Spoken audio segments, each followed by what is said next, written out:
Welcome back to our channel, where we provide you with valuable tips and tricks to enhance your Snapchat experience. In today's video, we'll guide you through a comprehensive tutorial on how to clear new lens data in Snapchat. By following these steps, you can optimize your app's performance and ensure you have the latest and most up-to-date lens options. Let's get started. Step 1. Open Snapchat on your device.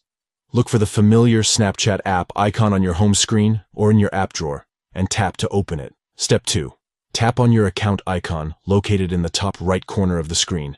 This will take you to your profile settings. Step 3.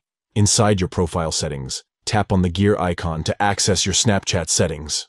Step 4. Look for the option labeled Lenses and tap on it. Step 5.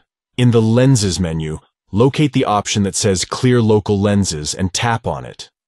This will remove any locally stored lens data on your device, ensuring you have the latest lens options available.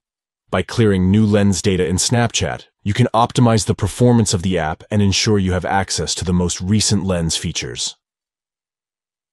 If you found this tutorial helpful, please give this video a thumbs up and consider subscribing to our channel for more valuable content. Thank you for watching, and stay tuned for more tips and tricks.